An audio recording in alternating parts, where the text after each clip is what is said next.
கரெக்டாக 1000 rupees நமக்கு profit கிடைக்குது. இதை தொடர்ந்து நம்ம வாங்குறோம். இங்கே வாங்குறோம்ல சார், நம்ம ஒரு மாதம் விட்டு வாங்குவோமா, தொடர்ச்சி வாங்குவோம். அப்போ ஒரு 6 மாதம் தொடர்ச்சியாக வாங்கினா இந்த ரெண்டாவது இன்கம் கிடைக்கும். கன்சிஸ்டன்சி பர்ச்சேஸ் ஆகும். First retail, second consistency. இப்போ 6 மாதத்துக்கு எவ்வளோ சார் ஆச்சு? 6000. இங்கே பிபின்னு ஒன்று கொடுத்துருக்கோம். 2 ரூபாய்க்கு ஒரு பர்ச்சேஸ் வால்யூ. நீங்கள் ஆர்சிஎம்ல இந்த ஒரு வியாபாரத்தில் இது வந்து நீங்கள் வாங்கும்போது டிஸ்கவுண்ட் கொடுத்துருவோம். இந்த மீதி இருக்க 6மே நம்ம பில்லிங் பண்ணணும். பில்லிங் பண்ணும்போது பிபியை கன்வெர்ட் ஆகும். அந்த பிபி தான் இந்த 6 வருமானம். அது எப்படின்னா 2 ரூபாய்க்கு ஒரு பாயிண்ட். இப்போ நம்ம 5000 எவ்வளோ பாயிண்ட் கிடைக்கும்? பாதிக்கு 2500 பாயிண்ட் வேல்யூம் கிடைக்கும். இந்த 2500 பாயிண்ட் வேல்யூம் 6 மாதம் கழிச்சு நமக்கு 6000 எப்படி கிடைச்சதோ அதே மாதிரி 2500 ரூபாய்க்கு ஃப்ரீ ப்ராடக்ட்ஸ். நீங்கள் ஆர்சிஎம்ல எந்த பொருளும் நம்ம ஒரு டைமில் வந்து கண்டிஷன், நீங்கள் வந்து ஆயில் எடுக்க முடியாது, டீத்தில் எடுக்க முடியாது, கோதுமை எடுக்க முடியாது. இப்போ என்ன சொல்லிட்டாங்க, எந்த பொருள்னா எடுத்துக்கலாம். அப்போ 2500 ரூபாய்க்கு ஃப்ரீ ப்ராடக்ட் 6 மாதம் கிட்ட கிடைக்கும். எவ்வளோ ஆச்சுங்க? 8500. 6 மந்த்துக்கு நமக்கு ப்ராஃபிட். நம்ம வந்து 6 மாதம் 30000 செலவு பண்ணுறோம். நம்மளுடைய தேவைக்கு தான் செலவு பண்ணுறோம். இது எங்கேயும் பண்ணி தான் ஆகணும். இந்த இடத்துல போய் மாற்றலாம் முடியாது. இல்லை நீங்கள் எந்த வேலையில் இருந்தாலும் எந்த பிஸ்னஸ் இருந்தாலும் சாப்பிட்டு தான் ஆகும். இந்த விஷயம் நம்ம பண்ணி தான் ஆகணும். இங்கே என்ன ஆகுதுன்னா அங்கே ஒரு செலவு, இங்கே வரவு. நல்ல விஷயமா? அப்போ 8500 ரூபாய் 6 மாதம். இது மாதமாக பார்த்தீங்கன்னா 1 மந்த்துக்கு 1416. சரி, நம்ம வாங்குறோம், யூஸ் பண்ணுறோம், நம்ம கிடைக்கிற பெனிஃபிட். இது யார்கிட்ட சொன்னால் என்னன்னா மீதி இருக்க பேலன்ஸ் இன்கம் நம்ம கிடைக்கலாம். எப்படி? எத்தனை பேருக்கு சொல்லாங்க? நல்ல பொருள், நல்ல விஷயமா இருந்தால். இதில் இன்னொரு பெரிய விஷயம் என்ன தெரியுமா? இது இந்தியன் ப்ராடக்ட்.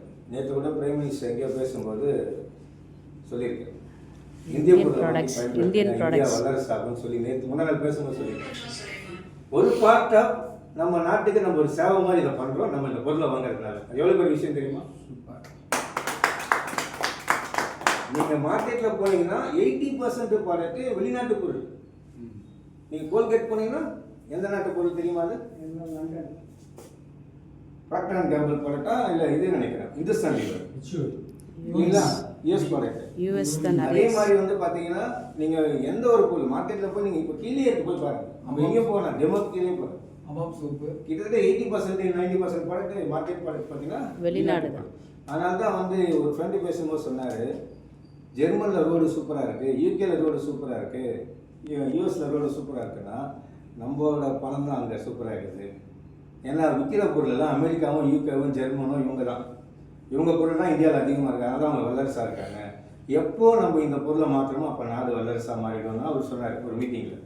இப்போ முன்னாள் நான் பார்த்தேன், அவர் பிரதமர் பேசும்போது சொல்கிறாரு, இந்திய பொருளை கவனம் செலுத்துங்க, வாங்கும்போது இந்திய பொருளாக போட்டு வாங்குங்க அப்படின்னு சொல்லி சொல்கிறாரு. நான் அமெரிக்கா போய் சொல்கிறாரு, புஷ் சொல்கிறாரு, நான் இப்போ பேர் ட்ரம்ப் நீ அமெரிக்கன் பொருளை தான் வாங்கணுன்ற. அப்போ நம்ம ஏன் அமெரிக்கன் பொருள் வாங்கணும்? என்ன சொல்கிறீங்க? நம்ம இந்தியன் பொருள் வாங்கலாமே, தப்பு கிடையாது. நம்ம நாடு வளரும், நாமளும் வளரும். நாடு வளர்ந்தால் யார் வளரும்? நாம் வளர்ந்தால் நாடு வளரும்னு சொல்லுவாங்க. சரிங்களா? நம்ம இன்கம் எவ்வளோக்கு எவ்வளோ வளருதோ நம்ம வளரும். சரியா? இன்னொன்று. சரி, இப்போ எத்தனை பேருக்கு சொல்லலாம்? எல்லாம் அன்லிமிட்டெடு. நான் முதல்ல பார்த்து சொன்னேன். கொஞ்சம் ஏன்னா என்ன நினச்சிருப்பாங்களோன்னு ஒரு இந்த தயக்கம். இப்போ தான் பார்க்குறவங்க எல்லாருக்குமே சொல்கிறது தான். கவலையே இல்லையா? கவலை ஒன்றுனா வேணும்னு வர, இங்கே வந்து வேணான்னு சொல்லக்கூடாது. வேணும்னா கூப்பிட்டு வந்து வாங்கி கொடுக்கறது, வேணாம்னா கொஞ்ச நாள் கழிச்சு கூப்பிட்டு வந்து வாங்கி கொடுக்கறது. அவ்வளோதான் கேஸ். என்றைக்கு யார் மூலியமாக ஒரு வாட்டி வரதான் போகிறாங்க. திடீர்னு பார்த்தா, சார் நீங்கள் 8 வருஷம் முன்னாடி என்கிட்ட சொன்னீங்கன்னு ஒருத்தர் சொல்கிறாரு என்கிட்ட. சரி, ஓகே, அப்போ நான் மறந்துட்டேன். இப்போ யாரோ ஒருத்தர் மூலியமாக வரேன்.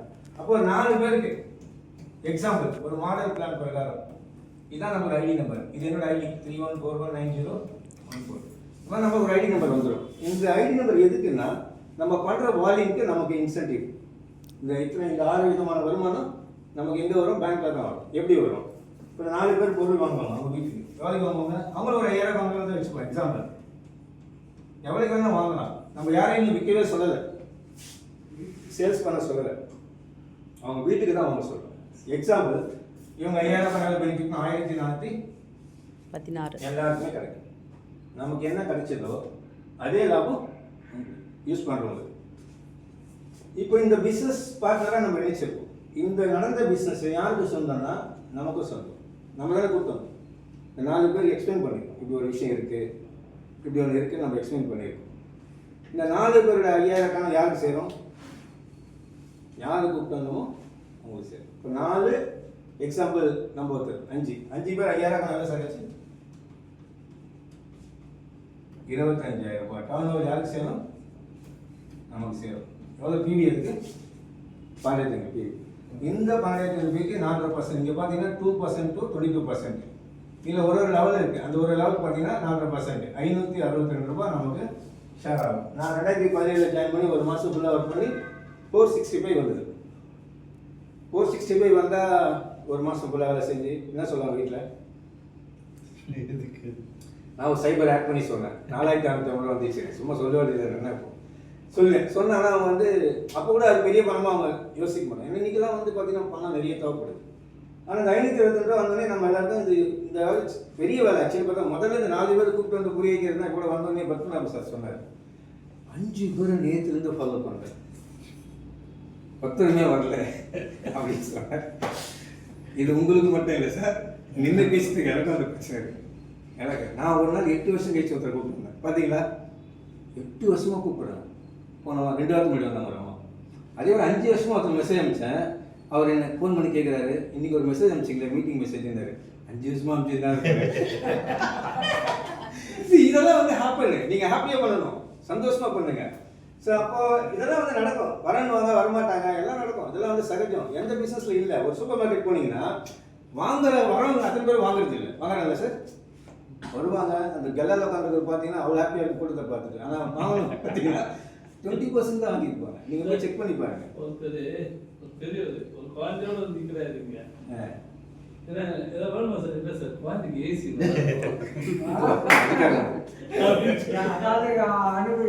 சரி ஏதோ அனுபவிச்சுட்டு போகிறோம். இந்த ஒரு விஷயம் வந்து எல்லாருக்கும் நடக்கும். டிசி சாப்பிட்ற சார் என்ன சொல்கிறாங்க, அவர் ரொம்ப வசதியானவர் இருப்பார். அவர் காரில் வந்து சொல்கிறாரு. சரி என்ன பண்ணாரு, இது வந்து அவர் காதுக்கு போயிடுச்சு. யாருக்கு? டிசி சாப்பிட்ற சார் காதுக்கு காரில் போய் சொன்னால் சரி கேட்க மாட்டாங்கன்னு சொல்லிட்டு சரி சைக்கிள் எடுத்துகிட்டு போயிருக்காரு. அவருடைய வயசு 67ங்க. 67 வயசில் சைக்கிள் வச்சுட்டு போய் இந்த பிஸ்னஸ் பற்றி பேசுனா அப்பவும் சேரல. காரில் போனாலும் சேரல, சைக்கிளில் போனாலும். இது வந்து ரவிக்கு மட்டும் இல்லை, பரதாஜிக்கு மட்டும் இல்லை, பத்மநாபன் சாருக்கு மட்டும் இல்லை, எல்லாருக்குமே அந்த சேலஞ்ச். டிசி சாப்பிட்ற சேலஞ்சுக்கு அந்த சேலஞ்ச். இது மக்கள் பிஸ்னஸ். மக்கள் எப்போ வருவாங்க எப்போ சேருவாங்க நம்மளால சொல்லவே முடியாது. சொல்லுவாங்கல்ல, அந்த லேண்டு பிஸ்னஸ் பண்ண நிறைய பேருக்கு எக்ஸ்பீரியன்ஸ் இருக்கும். ரிஜிஸ்ட்ரேஷன் பண்ணுறதுக்கும் கேரண்டி கிடையாது. தெரியுமா? லேண்டு பிஸ்னஸ் யாரெல்லாம் பண்ணுறீங்களோ இவர் சொன்னார் பண்ணுறேன். கடைசி அன்னைக்கு ரிஜிஸ்ட்ரேஷன் போகிற அன்னைக்கு கேன்சல் பண்ணுவாங்க. இன்னைக்கு நேரம் சரியில்லை, இன்னமும் தெரியல சார், என் நேரம் சரியில்லை, அந்த லேண்ட் வாங்கிறதுக்கு திருப்தியில் நான் சொல்கிறேன் பக்குன்னு கூட கமிஷன் அவ்வளோ நேரம் ஃபாலோ பண்ணி டைமு செலவு இதெல்லாம் நடக்கும். இது எல்லாம் தாண்டி வந்தால் தான் நீங்கள் பெரிய பெரிய சக்ஸஸ்ஃபுல்லாக வர போகிறீங்க. இப்படி தான் நம்ம டைமண்ட் சொல்லிடுவோம் சார். நம்ம மட்டும் இல்லை, அது அவருக்கும் உண்டு, எல்லாருக்கும் உண்டு. சரியா? அப்போது இந்த 4 பேரோட டர்னர் நமக்கு ஆகும். அதுவும் நான் யோசித்தேன், இவ்வளோ சிம்பிள் பிஸ்னஸாக இருக்குது. 1 ரூபாய் ஷாம்பு இருக்குது, 2 ரூபாய் ஷாம்பு இருக்குது, 10 ரூபாய் டீ தூள் இருக்குது. ஒரு எளிமையான மக்கள் கூட இந்த வியாபாரத்தில் கொண்டு வரலான்ற ஒரு பெரிய விஷயத்தை டிசி சாப்பிட்ற சார் வச்சுருக்காரு. ஆனால் ஏன் இந்த மக்கள் கேட்க மாட்டாங்க? அந்த டவுட் இப்போ வரைக்கும் இருக்குது.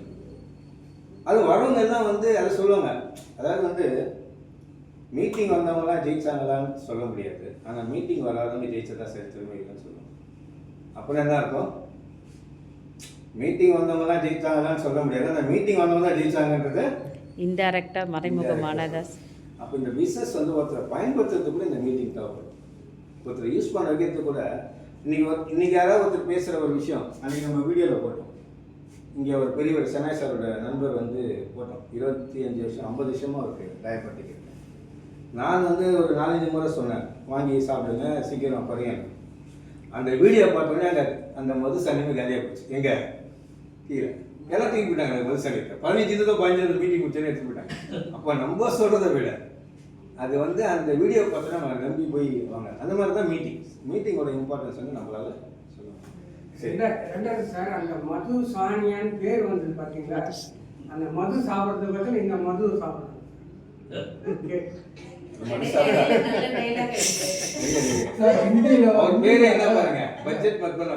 இந்தியில மதுன்னா சக்கரை. அதாவது ஹிந்தியில பேர் இல்லை, தமிழ் பேர் இல்லை. இங்கே சார் இங்கே மது ஒழியாது. ஏன்னா இங்கே அதுதான் போகணும். சரியா? இப்போ தான் பேப்பரில் வந்து நான் அதை பற்றி பேசக்கூடாது. சரியா? நம்ம அதை ரொம்ப பேசக்கூடாது. ஆமாம்.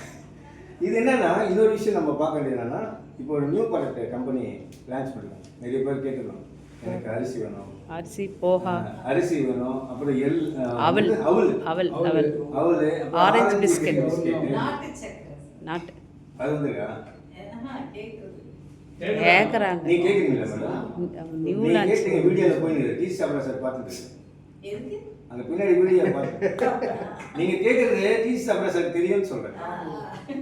அவர் பார்த்துட்டு கண்டிப்பாக உங்களுக்கு நார்ச்சக்கரை அமைச்சுருவார். கவர்மெண்ட் நமக்கு ப்ரௌன் சுகர்னு கொண்டு வரும். அதில் ஒரு ப்ராசஸ் இருக்குது. அதே மாதிரி சோயா மில்க் அதோட ப்ராசஸ் இருக்குது. அது மட்டும் இல்லை, எலக்ட்ரானிக்ஸு, கேட்ஜெட்ஸ் எல்லாமே நிறைய ஆயுர்வேதிக் டேப்லெட்ஸு, இப்போ இயர்பட்ஸ், ஒரு இயர்பட்ஸ் ஹேர் கொண்டு வராங்க. ஆல்ரெடி ஹேர் கேரில் வந்து நமக்கு வந்து இந்த என்ன சொல்லுவாங்கன்னா hair transplant, hair serum hair இருக்கு. சீரமும் உங்களுக்கு இன்னொரு ப்ராடக்ட் கொண்டு வராங்க. அதோட சேர்ந்து ஹேர் கொட்டாமருக்கு ஒரு டேப்லெட் கொண்டு வராங்க ஆயுர்வேதிக்கில். அது உள்ள சாப்பிட்றது ஆல்ரெடி மார்க்கெட்டில் இருக்கான். அதை நம்ம கம்பெனி கொண்டு வராங்க. அது எடுத்தால் ஹேர் வந்து உள்ளேருந்து ரூட்லேருந்து இன்டர்னல்லாக எடுக்கிறதா?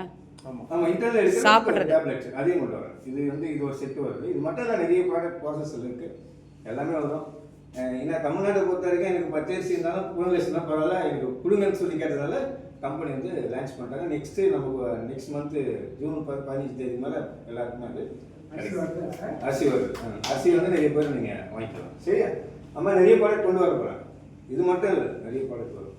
ஸோ அப்போ இது வந்து நம்ம நல்லா இருந்துச்சுன்னா அந்த 4 பேர் என்ன பண்ணுவாங்க, சும்மா இருப்பாங்க.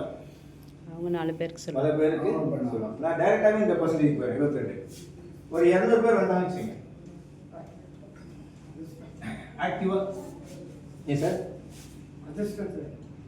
சார் நான் எப்போ சேர்ந்தேன்? 2015 ஜனவரியில். நீங்கள் அதிர்ஷ்டம் சொல்கிறீங்க. என் டீமில் 16,220 பேர் இருக்காங்க. நாங்கள் ஆரம்பிக்கும் போது சொன்னேன், சிஸ்டமேட்டிக்காக சின்சியராக பண்ணால் நடக்கும். கன்சிஸ்டன்சியா? அதான் சொல்கிறேன், அதுதான் கன்சிஸ்டன்சி. நீங்கள் சின்சியராக இருந்தால் கன்சிஸ்டன்சியாக பண்ண போகிறீங்க. இதுதான் டவுட்டு. வேலைக்கு எப்படி 30 வருஷம் போகணுமோ அதே மாதிரி இங்கே 5 வருஷம் தான் போதும். கடையை திறந்துட்டு நம்ம ஒரு கடை ஆரம்பிக்கிறோம். கடையை திறந்து எப்போனா கடையை திறக்குமா இல்லை சின்சியராக கடை திறக்குமா? அதே தான் அவசியமும். நீங்கள் 5 வருஷம் திறந்தா போதும், பெரிய பணக்காரன் ஆகிறதுக்கான வாய்ப்பு இங்கே இருக்குது. சரி, அதுதான் இங்கே விஷயம்.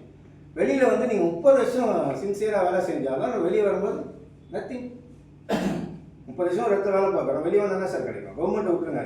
கவர்மெண்ட் வேலை பார்க்கும்போது ஏதோ இப்போ சென்னை சார் ஜாலியாக சொல்கிறாருல்ல, என்ன சார் இப்போ பென்ஷன் அவர் எவ்வளோ டென்ஷனாக இருப்பார் தெரியுமா? அவர் கேளுங்க அவரை. இந்த 50,000 பென்ஷன் வரலன்னா கண்டிப்பாக அவர் என்ன பண்ணி 5,000 பென்ஷன் நல்லா பண்ணி போயிடுவார். இல்லை பென்ஷன் இல்லைன்னா சார் பண்ணியிருப்பீங்க? டென்ஷன் தான். டென்ஷன் எவ்வளோ பிரச்சனை, ரொம்ப கஷ்டம் சார். நீங்கள் தட்சை சார் கேளுங்க, பென்ஷன் கம்மி அவங்க டிபார்ட்மெண்ட்டு. என்ன சார் எவ்வளோ சார் வருது? இது இல்லை ஃபேக்ட், எல்லாரும் தெரியுது சார். பேர் கவர்மெண்ட் தான். பெரிய நிறுவனம், நம்ம எல்லாரும் டெய்லி காலையில் ஏங்கி பார்க்குற நிறுவனம், அதுதான் ஒர்க் பண்ணாரு. ஆவின் நிறுவனம். பென்ஷன் கேளுங்க ரொம்ப கம்மி தான். 30 வருஷத்துக்கு மேலே வேலை பார்த்துருக்கேன், 35 வருஷம் வேலை பார்த்துருக்கேன். கடைசி வரைக்கும் 1/2 லிட்டர் பால் இருக்குது சார் நம்மளுக்கு. எங்களுக்கு அது கூட இல்லை சார். கடைசியாக நமக்கு பால் இருக்காது. அதுதான் சொல்றாரு மறைமுகமா. அதுதான் மறைமுகமா சொல்றாரு. அது இருக்கு. இல்லை அவங்களுக்கு உண்மையாகவே இருக்கு. ரிட்டையர் ஆனால் கூட மந்த்லி 30 நாளைக்கு 30 பால் இருக்கு. அதுதான் அவர் சொல்ல வந்தார். ஆவின்ல அது ஒரு 1/2 லிட்டர் எந்த மூளைக்கு இந்த 4 காஃபி சாப்பிட்டா அவருக்கு அது கிடைக்கலையே. அவருக்கு அது கூட இல்லையேன்னு. சரி, குப்பையில எடுத்து போடுறாங்க. அவருக்கு 16,000 ரூபாய் பென்ஷன். எவ்வளோ? 16,000 ரூபாய் வாங்குறாரு. 16,000. ஆமா, 16,000. குப்பை தான் போய் எடுக்கிறாரு. அதுல பாதி கூட வரல எனக்கு. அந்த குப்பையிலேயே போக எடுக்க வேற கிடைக்குது சார். டெய்லி 500 ரூபாய் சம்பாதிச்சிருக்கேன். இல்லை இல்லை மேலேயே சார் இந்த கடை ஓப்பன் பண்ணோம்ல, இந்த இதெல்லாம் போட்டு வச்சோம்ல, சாப்பிட்டது அவனை கூப்பிட்டா 1000 ரூபாயெல்லாம் எடுக்க மாட்டேன். யாரு? அவனுடைய சம்பளம் வருது, சம்பளமும் வருது. ஆனால் அவன் வந்து என்ன சொல்றான், நீங்க எனக்கு 1000 ரூபாய் கொடுத்தா தான் எடுப்பாரு. அதே மாதிரி கோர்ட்டில் கேஸ் கட்டல நம்பர் சொன்னால் எடுத்து கொடுப்பாரு. அவர் இறந்துட்டாரு. அவர் ஒய்ஃபுக்கு வேலை கேட்டாங்க, வேலை வாங்கிட்டாங்க. ஒய்ஃபுக்கு பென்ஷன் வந்து 12,000. ம். அப்போ Family சர்வீஸ் வந்து 24,000 வரும். ஆமாம். கேஸ் கட்டி எடுத்துட்டு வரும். அந்த லட்சணமே இல்லை. அதாவது அதை விட ரொம்ப பாதி தான் சொல்லி சார் சொல்ல வர காரணம் என்ன, அந்த காலத்தில் கவர்மெண்ட் வேலை கிடைச்சா போதும்னு நினைச்சதுனால நமக்கு அந்த நிலைமை. அப்பவும் சில பேர் வந்து இப்போ எங்கள் மாமா இருந்தார், இவருக்கு நல்லா தெரியும். அவர் முதல்ல அந்த எதில் இருந்தார், எந்த டிபார்ட்மெண்ட் இருந்தார் எங்கள் மாமா ஃபஸ்ட்டு வேலை கிடைச்சது? கார்பரேஷன் இருந்தார். அப்படி இருந்துகிட்டே பேங்க் வேலைக்கு போட்டார், ஸ்டேட் பேங்க். டக்குன்னு ஸ்டேட் பேங்க் கிளிக் ஆயிடுச்சு, உடனே மாறிட்டார். ஆனால் இன்னைக்கு பென்ஷன் தெரியுமா அவருக்கு? 70+. இதே அதில் இருந்தாருன்னா கண்டிப்பாக 20,000 மேலே வந்திருக்காரு. ஸோ இதுதான் அந்த டைமில் அவர் எப்படி உஷாராக இருந்தார், போட்டார். அன்னைக்கு வந்து கிடைச்சா போதும் நினைச்சோம். இப்போ எனக்கு தான் ஒரு வேலை கிடைச்சா போதும் நினைச்சிருப்போம். நான் கூட தான் எல்லாரும் அப்படி தான் இருந்துட்டோம். அதெல்லாம் போயிடுச்சு. அன்னைக்கு பார்த்து ஆர்சிஎம் படிச்சிருக்குல்ல, இன்னொரு 5 வருஷம் வேலை பாருங்க, எல்லாம் ராயல்டி வாங்கலாம்னு சொல்ல வரேன். சரியா? இப்போ அதை தான் நான் சொல்ல வரேங்க. நீங்கள் அதுக்கப்புறம் பென்ஷன் கிடையாது, செட்டில்மெண்ட் தான். பென்ஷன் கொண்டு வராங்க, அது எப்படி தெரியாது. சரி, 200 பேருக்கு ஒரு 10 லட்சம் காரணமா 5,000 ரூபாய் தான். இது எவ்வளோ மீதி பாருங்க, 5 lakhs. இதுக்கு 22%, 1,10,000 ரூபாய் நமக்கு டர்ன் ஆகும். இது இந்த 200 பேருக்கும் வாங்கின அத்தனை பேருக்கும் டிவைட் பண்ணிட்டு நமக்கு ஒரு மினிமம் 40,000 கிடைக்கும். நல்ல பணமா? ஏன் சொல்லுங்க? இந்த ஐடி கீழே தான் இது நடந்திருக்கு. நம்ம ஐடி கீழே தான் ஒருத்தர் வந்து வாங்கியிருக்காங்க. சரி, நம்ம வந்து இதை வந்து நம்ம ஆர்சிஎம்க்கு ஒரு வாய்ப்பு கொடுத்துருக்காங்க. இந்த வாய்ப்பே இல்லாமல் நம்ம நிறைய பேர் நெட்வொர்க்கில் இருக்கோம். இருக்கமா இல்லையா? சார் ஒரு மொபைல் வச்சிருக்காரு, நான் ஒரு மொபைல் வச்சு, சில பேர் 3-4 மொபைல் வச்சிருக்காங்க. இதெல்லாம் ஒரு நெட்வொர்க். யாரோட நெட்வொர்க்? ஏர்டெல்லோட நெட்வொர்க். ஏர்டெல், ஜியோ. அவங்க வந்து பத்திரமா நம்மளை வச்சிருக்காங்க சார் நெட்வொர்க்கில். வச்சிருக்காங்களா இல்லையா? கஸ்டமர் சர்வீஸ் உங்களுக்கு என்ன வேணா சொல்லுங்க, நான் பண்ணி தரேன். எதுக்கு சார்? எதுக்கு? நீங்க மாசமான 500 ரூபாய், 600 ரூபாய், 1000 ரூபாய் ரீசார்ஜ் பண்றோம். அதை கூட நிறைய பேர் ரெக்கமெண்ட் பண்றாங்க. நீங்க ஜியோ மாத்துங்க, சூப்பர் நெட்வொர்க். ஆர்சிஎம் சொல்லுங்க. ஜியோவை பணக்காரனாக்குறாங்க ஒரு பார்ட், இன்னொரு பார்ட் ஏர்டெல்கார பணக்காரனாங்க இன்னொரு பார்ட். இன்னொருத்தர் கேபிள் டிவி விட்டுட்டு கேபிள் டிவி வாங்காதீங்க, நீங்க வைஃபை போட்டுங்க, எல்லாத்தையும் பார்க்கலாம். அது ஒரு ரெக்கமெண்டேஷன். இதெல்லாம் நான் வந்து சொல்றேன். சரிங்களா? இதெல்லாம் சொல்ல, இந்த கடையை வாங்காத, இந்த கடையை, இந்த ஸ்கூல்ல சேர்க்காத, அந்த ஸ்கூல்ல சேர், இந்த ஹாஸ்பிட்டல் போகாத, அந்த ஸ்கூல். அவ்வளோ மூச்சு பேசுறாங்க. இந்த நாடகம் பார்க்காத, இந்த நாடகம் பார்க்க. இவ்வளோ பேசுற மக்கள் ஒரு 5 வருஷம் பார்ட் டைம் ஆர்சி பேசினா பெரிய பணக்காரனா அது புரிய மாட்டேங்குது.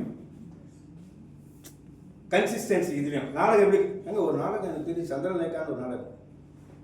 அந்த அம்மா நடிக்கிறவங்களுக்கு வயசாயிடுச்சு, பார்த்தவனுக்கு வயசாயிடுச்சு, எடுக்கிறவனுக்கு வயசாயிடுச்சு.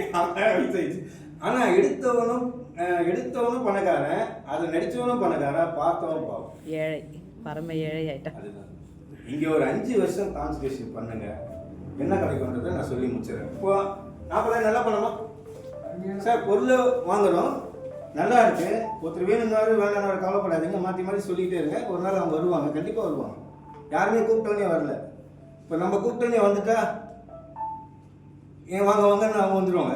நம்ம கூப்பிட்டாங்க வரல, அப்போ எப்படி அவங்க வருவாங்க? ஆனால் நான் பாருங்க, எங்கள் வெண்மதி மேடம் நானாக தான் போய் சேர்ந்தேங்க. இன்னி வரைக்கும் 8 வருஷத்தில் ஒரு கால் பண்ணி மீட்டிங் இருக்குன்னு சொன்னதே இல்லை. இன்னி வரைக்கும் 8 வருஷத்தில் ரவி இன்னைக்கு ஒரு மீட்டிங் இருக்குப்பா கண்டிப்பாக வான்னு சொன்னதே கிடையாது. மீட்டிங் எதோ இருக்குன்னு சொன்னீங்களா மேடம், அந்த மெசேஜ் அனுப்புன்னு சொல்லி கேட்டு வந்தவன். அதனால தான் அவங்க முன்னாடி ஸ்டார்ட் பண்ணலாம் நிற்கிறேன். இப்போ எமரால்டு ஆகிறேன் 2 மாதத்தில். அது காரணம் என்னன்னா, என்னோட எனக்கு பணம் தேவைப்பட்டுச்சு. உண்மையை சொல்கிறேன், நான் பணத்துக்காக ஃபஸ்ட்டு உள்ளே வந்ததுக்கு அப்புறம் தான் நமக்கு தெரிஞ்சது இவ்வளோ நல்ல விஷயம் பண்ணுறாங்க அப்படின்னு தெரிஞ்சுது. ஏன்னா எல்லா கம்பெனி வந்து நம்ம நினச்சிருப்போம். ஸோ வந்ததுக்கப்புறம் தெரிஞ்சது. அப்போது 40,000. இன்னொரு முக்கியமான விஷயம் ராயல்ட்டின்றது ரொம்ப இம்பார்ட்டன்ட். எல்லா ஏஜ்லையும் நம்ம இதை பண்ண முடியும். இப்போது நிறைய பேர் பார்த்தீங்கன்னா, நீங்கள் கோர் லீடர்ஸ்லாம் பார்த்தீங்கன்னா 70+ தான் இருக்காங்க. கோர் லீடர்ஸ்ன்றது மாதம் ஒரு 10 லட்ச ரூபா சம்பாதிக்கிறோம். 70 வயசுக்கு மேலே இருக்கும் நிறைய பேர் இருக்காங்க. ஃபேமிலியோட பசங்கள்லாம் பார்த்தீங்கன்னா, இப்போ நம்ம சுரேந்திரநாத் சாருக்கு கிட்டத்தட்ட 59. அவர் 24 வருஷமாக அந்த பிஸ்னஸ் பண்ணுறாரு. இன்றைக்கி வந்து ஒரு பெரிய கோடீஸ்வரர். அவங்க பிள்ளைங்கள்லாம் பார்த்தீங்கன்னா, இந்த கோர் லீடர்ஸ் அந்த பெரிய ஃபங்க்ஷன்ஸில் அவங்க ஃபேமிலியாக உட்கார வச்சுருப்பாங்க. ஒரு தனித்தனி ரோல். அது நீங்கள் பார்க்கலாம். எல்லாம் 30 இயர்ஸ் அந்த மாதிரி இருக்கும். இப்போ கூட ஒரு மெசேஜ் போட்டிருக்காங்க, டைமண்ட் சாரோட அதாவது ஒரு சஃபையர் இவங்களோட பசங்களாம் பார்த்தீங்கன்னா ஃபுட்பால் பிளேயராக இருக்காங்க, இன்வெஸ்டர். அவங்க வந்து அவங்க பசங்களை நல்லா ஒரு பிளேயர்ஸாக உருவாக்கியிருக்காங்க அந்த வந்த பணத்தில். அப்போ அந்த மாதிரியும் நம்ம வர படத்தில் கிரியேட் பண்ணலாம். அப்போது ராயல்ட்டின்றது என்னென்னா நம்ம ஜெனரேஷன் இன்கம், நமக்கும் வயசானதுக்கு ஒரு சேஃப்டி இருக்கும். அதான் சொன்னேன், செக்யூர். இல்லை யாரையும் நம்ம டிபெண்ட் பண்ணி இருக்கக்கூடாது. இப்போ என் பையன்கிட்ட நான் வந்து என்றைக்குமே நான் முடிவு என் ஒய்ஃப் சொல்லுவாங்க, ஐயோ இவங்கிட்டலாம் நம்மளால் இப்போ அவன் படிக்கிறதே +2 சொல்கிறாங்க, இவங்கிட்டலாம் என்னால் இருக்க முடியாது, இவனை நம்பிலாம் விட்டு முடியாதுன்னுவாங்க. ஏன்னா இன்றைக்கி இருக்க பசங்க அந்த மாதிரி அவனோட டேர்ம்ஸ் அண்ட் கண்டிஷன் வேறு, பசங்களோட டேர்ம்ஸ் அண்ட் கண்டிஷன்லாம் அவங்களெலாம் நம்ம நீங்கள் சொன்னீங்கல்ல அதெல்லாம் நீங்கள் சொல்கிறது ஒரு 20 years 30 years பேக் சார். இப்போலாம் கிடையாது சார். இப்போலாம் வந்து ரொம்ப மைனாரிட்டி தான். எது நல்லதுன்றது மைனாரிட்டி, மெஜாரிட்டி தெரியுமா அவர் சொன்னது தான். நிறைய பிரச்சனை இருக்குது, அது இன்னும் போக போக ஜாஸ்தியாகும். அப்போ அந்த ஜாஸ்தியாகிறதுக்கு முன்னாடி நம்ம சேஃபாக இருக்கணும். என்ன சேஃபாக இருக்கிறது? இல்லை ராயல்ட்டின்னு ஒன்று வந்துட்டா நம்ம பசங்களே நம்மளை தைரியமாக பார்த்துப்பாங்க. ஏன் தெரியுமா? நம்ம கிரியேட்டரில் என்ன சொல்லுவோம், நம்ம பையன் நம்மளை பார்த்து, எங்கள் அப்பா சாதாரண நினைக்காத அவர் ராயல்ட்டி வாங்குறாரு அப்படின்னுவோம். ஏன்? அதுவும் ராயல்ட்டி 10 லட்சத்துக்கு மேலே இருந்தாருன்னா சொல்லுவாங்க, 10 லட்சம் அது மாதம் 10 லட்சம். நீ நினைக்கிற மாதிரி கிடையாது. எங்கள் அப்பா ஒரு வயசான காலத்தில் உட்காந்து அவர் என்ன சொல்லுவாங்க, உட்காந்து 10 லட்சம் சொல்லணும் சொல்ல மாட்டாங்க. எதுவுமே இல்லைன்னா என்ன சொல்லுவாங்க, அப்போ பார்க்க கூட மாட்டாங்க. இது யாரா அப்படின்னுவாங்க. உண்மையாக பொய்யான்றது காலம் கடந்தவங்களுக்கு தெரியும், நிறைய பேருக்கு தெரியாது. நிறைய பேர் நீங்கள் ஹோம் போய் பாருங்கள், நிறைய பேர் பாவம். எத்தனை பேர் நீங்கள் சொன்னதெல்லாம் ஹோமில் பார்த்தது தான். நானே பேட்டி எடுத்து வந்திருக்கேன் சார், என்கிட்டே இருக்காது. சரிங்களா? அதெல்லாம் நிறைய இருக்குது. நம்ம அது உள்ள டீப்பாக போகணும். ஆனால் சேஃப்டியாக இருக்குன்னு சொல்லுவார். அப்படி நடக்கக்கூடாது. நம்ம பிள்ளைங்கள்லாம் தங்கம், நம்ம பிள்ளைங்கள்லாம் தங்கம். அது ஏதாவது தகரமாகிடுச்சுனாலும் பிரச்சனை நமக்கு.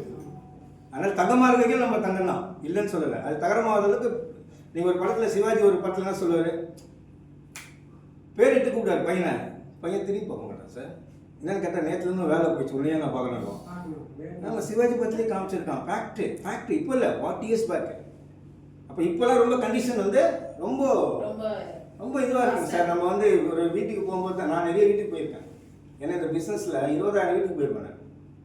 ஒருத்தர் கண்டிஷனும் பார்த்தீங்கன்னா ஒருத்தர் சொல்கிறத பார்த்தா சொத்து எழுதி கொடுத்துட்டு இப்போ நான் வேறு வழி இல்லாமல் உட்காந்துக்கிறேன் சார். மிரட்டான், என்ன என் பொண்ணு பையன் அப்படின்னு சொத்தை எழுதி கொடுத்ததுனால. இல்லை உயிரோட வச்சிருக்கேன், நான் சொல்லிட்டு வந்துட்டேன், அவங்க உயிரோட வச்சிருக்கேன். சரி, இன்னைக்கு கண்டிஷன் அப்படி தான். அதெல்லாம் நிறைய பேர் எல்லாம் சொல்கிறாங்க. எல்லாருமே இப்போ கூட ஒரு பட்டிமன்றத்தில் ஒருத்தர் சொல்கிறாரு, தயவு செய்து உங்கள் இறப்புக்கு முன்னால் நீங்கள் வந்து உயில் எழுதி வைங்க, ஆனால் உங்கள் இறப்புக்கு பின் தான் அந்த சொத்து சேரும்னு சொல்லி எழுதி வைங்க அப்படின்னு பட்டிமன்றத்தில் கூட இப்போ போன வாரம் பேசுகிறாங்க. ஏன் பேசுகிறாங்க தெரியுமா? இது எல்லாருக்கும் அனுபவம் தான், சும்மா பேசல. எத்தனை பேர் வந்து எழுதி கொடுத்துட்டு அப்புறம் கலெக்டர் ஆஃபீஸில் போய் நிற்கிறாங்க, மண்ணு கொடுத்துட்டு என் பையனை ஏமாற்றிட்டான், சோறு போடலன்னு இருக்குல்ல. இப்போ நம்ம ஒரு விஷயத்தை கிரியேட் பண்ணுறாங்க. இப்போ இளையராஜா சார் இருக்காரு, அவர் வயசு எத்தனை, ஆனால் எத்தனை மியூசிக் கம்போஸ் பண்ணி இன்றைக்கி பணம் சம்பாரிச்சிருக்காரு, எத்தனை ராயல்ட்டி வருது அவருக்கு. அந்த மாதிரி ஒரு கிரியேட்டர் பாருங்கள், ஒரு இளையராஜா சார் மாதிரியும், ஒரு கண்ணதாசன் சார் மாதிரியும், ஒரு ஏஆர் ரகுமான் சார் மாதிரியும், ஒரு பெரிய சயின்டிஸ்ட் மாதிரியும் ஒரு பெரிய இன்கம் தான் ராயல். அந்த ஒரு ஸ்தானத்தில் ஆசை நம்மளை நிற்க வைக்கிறது எவ்வளோ பெரிய விஷயம் பாருங்க. அந்த ஒரு ஸ்தானம் இது எல்லாருக்கும் கிடைக்காது. இங்கே என்ன பண்ண போகிறோம், போய் அடிக்கடி என்ன சொல்கிறோம், ஹெல்த் இருக்குது, உங்கள் லைஃப்பில் நல்லா இருக்கும், வெல்த் இருக்குது அப்படின்னு சொல்லப்போம். இதை தான் நம்ம சப்ஜெக்ட் வந்து மாறவே மாட்டாங்க. எது வரைக்கும் மாறாது? உங்கள் டைமண்ட் பின் வரைக்கும் நீங்கள் 1 கோடி வாங்குற வரைக்கும் 4 கோடி வாங்குற வரைக்கும் கூட அந்த சப்ஜெக்ட் வந்து ஒரே சப்ஜெக்ட் தான். என்னது? யூஸ் பண்ணுங்கள், நல்லா இருந்தால் ஷேர் பண்ணுங்கள், இந்த பிஸ்னஸ் சொல்லுங்கள். இவ்வளோ தான் நான் இவ்வளோ தான் ஏங்க பேசுங்க, வேஸ்ட்டாக என்ன கேட்பீங்க நீங்கள். ஆனால் இவ்வளோ விஷயம் சொன்னதுக்கப்புறம் அது புரியும், சரியா? அப்போ இந்த ராயல்ட்டி எப்படி கொடுப்பாங்கன்னா, நம்ம ஒரு டீம் கிரியேட் பண்ணி எப்படி ஒரு 200 பேர் வந்து ஒரு 1,10,000 ஒரு டீம் கிரியேட் ஆச்சோ, நம்ம டீமில் இருக்க ஒரு நம்பர் எப்போவுமே இங்கேயே ஈஸியாக கிரியேட் ஆகும்னு நான் சொல்கிறேன். இப்போ உதாரணத்துக்கு நம்ம கூடியே இருக்கிறது எல்லாம் ஒன்றா சேரும். இப்போ Ravi Ponguna sir, Ravi Veda sir, Ravi Chennai servicing உதாரணத்துக்கு பக்கத்துலேயே பார்த்துருக்கேன். இதே நரேன் சார் இருக்கார், கேளுங்க அவர்கிட்ட. நான் 4,000 அவங்க கூட பார்த்துருக்காரு. பார்த்தீங்களா இல்லையா சார்? 4,000 ரூபாய் வாங்க என்னுடைய கமிஷன். ஆமாம், இன்னைக்கு 2,30,000 வாங்குறதையும் அவர் பார்க்குறாரு. இப்போ அவருக்கு நம்பிக்கை வருமா வராதா சொல்லுங்க? புரியுதுங்களா? அப்போது நான் நம்பிக்கை கிடைக்கும், பக்கத்துலேயே இருக்கிறதுனால உங்களுக்கு கிடைக்கும். ஆனால் ரவி நான் பார்த்தவொன்னாப்பா, நானே ஒரு பிஸ்னஸில் கொண்டு போய் சேர்த்து இப்போ சம்பாதிக்க வச்சுருக்கேன். அப்போ நான் பார்த்ததுன்னா ஒருத்தன் வளர்ந்துருக்கான், நம்பிக்கை வருமா வராதா? ஆனால் நம்ம கூட இருக்கவங்க நம்ம கூட வளரும் போது நம்மளுடைய வருமானத்தை பார்த்து அவங்க எக்ஸைட்மெண்ட் ஆவாங்க. அப்படி ஆனவங்க தான் இன்றைக்கி என் டீமில் 3 ராயல்டி அச்சீவர் இருக்காங்க. மெயினாக வென்ட்ரன் அது கீழே ஒரு 8 பேர் இருக்காங்க. வேறு விஷயம், இப்போ மீசை சுகுமார் சார், பொன்குமார் சார் கீழே இருக்காங்க. அதே மாதிரி நிறைய பேர், நிறைய ராயல்டி அச்சீவர் வந்திருக்காங்க. பாபு சார், நிறைய பேர் வந்திருக்காங்க. ஒரு டைமில் ஒரு ராயல்ட்டியை நீங்கள் வந்து கேரளாலேருந்து கூப்பிட்டு வரணும். எங்கேருந்து? நம்ம கேரளா டீமில் தான் இருக்கும். ஒரு ராயல்ட்டி வேணும்னா கோபா சாரை கூப்பிட்டு காமிக்கணும். ஒரு ராயல்ட்டி காமிக்கணும்னா சுஜித் சாரை கூப்பிட்டு காமிக்கணும். ஒரு ராயல்ட்டி காமிக்கணும்னா நம்ம மூர்த்தி சாரை கூப்பிட்டு காமிக்கணும். இன்றைக்கி நம்ம டீம்லேயே சென்னை சார் ஒரு ராயல்ட்டி இருக்காரு, வெதா சார் ராயல்ட்டி, 13 ராயல்ட்டிஸ் இருக்காங்க நம்ம டீமில். இந்த ஒரு ஆள் வரத்துக்கு அந்த டைம் எவ்வளோ நாள் ஆச்சு? இன்றைக்கி 13 பேர் நம்ம டீம்லேயே இருக்காங்க. சென்னை சார் ராயல்ட்டி ஆனது அவருக்கே அப்போ தெரியும். திடீர்னு ஷாக் ஆகிட்டா ஆமாம் வந்துட்டேன். அது வரும். ஸோ பிஸ்னஸ் ஸ்டே பண்ணால் கண்டிப்பாக என்ன சொல்லுவாங்க, தங்கனா தங்கும் இன்னைக்கு. சரியா? அப்போ இந்த ரைட் எப்படின்னா இவங்களுடைய டர்ன் ஓவரை இவங்களுக்கு அதே மாதிரி இன்கம் கிடைச்சிடும். இவங்ககிட்ட இந்த 8% எடுப்பாங்க. எவ்வளோ? 8%. இந்த டர்ன் ஓவர் பிவிலேருந்து 8%, 40,000 எக்ஸ்ட்ரா. அப்போ இது ஆக்டிவ் இன்கம் 40,000.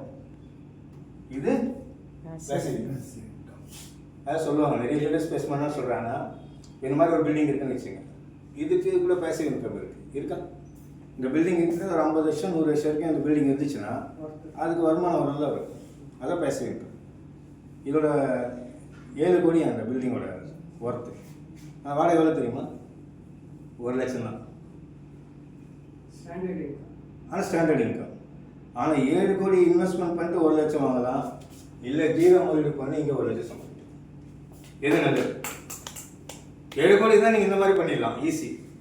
அதுவும் ஈஸிலாம் கிடையாது, ரொம்ப கஷ்டம். நீங்கள் கன்ஸ்ட்ரக்ஷன் முடிக்கிறதே நம்ம வயசாகிடும். சரியா? நிறைய வேலை இருக்குது. அப்போ இங்கே வந்து இங்கே நமக்கு வேலை இருக்குது. இங்கே மக்கள்கிட்ட போய் சொல்லி சொல்லி புரிய வச்சு ஒரு வீட்டுக்கு போகலாம், இல்லை கூப்பிட்டு வச்சு பேசலாம். தொடர்ந்து செய்ய செய்ய நமக்கு இதில் இந்த க்ரோத் போனஸ், இயர்லி க்ரோத் போனஸ்லாம் பார்த்தீங்கன்னா மினிமம் 10,000 ரூபாய் இடத்துல வரும். அடிஷனலாக மாதம் நமக்கு 20,000 ரூபாய் ஆகும். அப்போ எவ்வளோங்க ஆச்சு? 1 lakh ஒரு பெரிய இன்கம் நம்ம கிரியேட் பண்ணலாம். ஒரு இப்போலாம் 1 இயரில் கிரியேட் பண்ணலாம். முதல்லாம் பார்த்தீங்கன்னா எனக்கெல்லாம் வந்து 1 லட்சம் சம்பாதிக்கிறதுக்கு 6 வருஷம் ஆச்சு. ஆனால் இன்னைக்கு கண்டிஷனில் நார்த்தில் ஒரு பொண்ணு 23 வயசு பொண்ணு MBA படிச்சிருக்கு, மது ஏதோ பேர் நம்ம இதில் அங்கே டெல்லியில் வந்து அவார்டு வாங்கினாங்க. 23 years old. அவங்க மாதம் 2 லட்சம் சம்பாதிக்க எமரால்ட் ஆகிட்டாங்க 3 வருஷத்தில். இன்னைக்கு அவ்வளோ பெரிய ஆப்ஷன் நம்மகிட்ட இருக்குது. 26 வயசு இப்போ அந்த பொண்ணு 23 வயசில் சேர்ந்து 26 வயசில் நம்ம எமரால்டு. இன்னும் மேரிடு கூட கிடையாது. அந்த மாதிரி பெரிய பிஸ்னஸ்ஸு எடுத்து பண்ணுங்கள். சிறப்பான ஒரு விஷயம் இருக்குது. நம்மளுடைய ஹெல்த்தும் இருக்குது, நம்மளுடைய வெல்த்தும் அடங்கி இருக்குது. செக்யூர் லைஃப்னு நான் திருப்பி சொல்லுவேன். பாதுகாப்பான ஒரு வாழ்க்கை முறை. சரிங்களா? நம்ம பிள்ளைங்களும் சரி, நம்ம வீட்டில் இருக்கவங்களும் சரி. சார், வருமானம் புருஷ லட்சணம்னு சொல்லுவாங்க, அப்படியே கேட்டால் உத்தியோகம் நான் வருமானம்னு சொல்லிட்டேன். உத்தியோகம் பண்ணால் வருமானம் வரும். சரி, அப்போது அந்த உத்தியோகம் எப்படி நம்ம வீட்டுக்கு ஒரு பெரிய நம்ம லட்சணமோ அதே மாதிரி நம்ம இதில் ஒரு பெரிய சாதனை பண்ணோன்னா நம்ம வீட்டில் சொல்லுவாங்க, இப்போலாம் என் பசங்க நீ எப்போ எமரால்ட் ஆவ, நீ எப்போ ரூபி ஆவ, எதுக்குன்னு கேளுங்களேன். இந்த இன்கம் பார்த்தாங்க இந்த மாதம், நான் எழுதுறேன் பாருங்க, அதை மட்டும் சொல்லி முடிச்சிடுறேன். இது வந்து முதல்ல நான் காமிக்க மாட்டேன், என்ன பிரச்சனை, ஏன்னா எல்லாத்தையும் கொடுத்துருவேன் வீட்டுக்கு, அது பிரச்சனை சொல்லி காமிக்கிறது இல்லை. ஏன்னா அவங்க கரெக்டாக கணக்கு இருக்கிறோம் இல்லை, கணக்கு நம்ம எல்லாம் கணக்கு கொடுக்கணும், அது பெரிய சிக்கல்னு சொல்லி கணக்கு காமிக்காமல் இருந்தேன். பாஸ்வேர்டு என்கிட்ட தான் இப்போ ரகசியமாக இருக்குது. இப்போ ரகசியமாக வச்சுக்க முடியல, ஏன்னா அவங்களுக்கும் அது சரி பார்த்துக்கலாம் என்ன இப்போ அப்படின்னு விட்டாச்சு. இப்போது என்ன வந்து கம்பெனி வந்து நம்ம சும்மா சொல்லலை, ஏதோ வந்து சார் சொன்ன மாதிரி மெடிக்கல் இது சொன்னார் இல்லையா, நான் வந்து இப்போ இல்லைங்க அப்போத்துலேருந்தே இந்த ஃபைலோட போவார், எந்த மீட்டிங் வந்தாலும் ஃபைலோட வருவார். யாரும் நம்ப மாட்டேங்கிறாங்க, இந்த ஃபைலை கம்பெனி நம்புறாங்கன்னு சொல்லி எடுத்து வருவார். எதுக்கு சொல்கிறேன்னா இன்கம் எப்படி கொடுக்குறாங்க பாருங்கள், அதை மட்டும் எழுதிட்டு நான் முடிச்சிடறேன். நம்பிக்கைக்காக இதை நான் போடுறேன். ஏன்னா இந்த 7 வருஷத்தில் நம்ம என்ன 8 வருஷம் இதை தொடர்ந்து பண்ணால் எனக்கு நிச்சயமாக நல்லது கிடைக்குமா அப்படின்னு நிறைய பேர் கேட்குறேன்.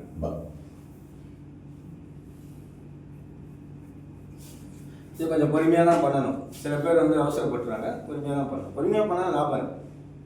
நார்மலி வந்து வெளியில் வந்து நம்ம 20 வருஷம் 30 வருஷம் வேலை பார்த்தாலும் செக்யூர் இல்லைன்னும் போது இங்கே கொஞ்சம் நம்ம வேலை பார்த்தா செக்யூர் இருக்கும்போது ஏன் செய்யக்கூடாது?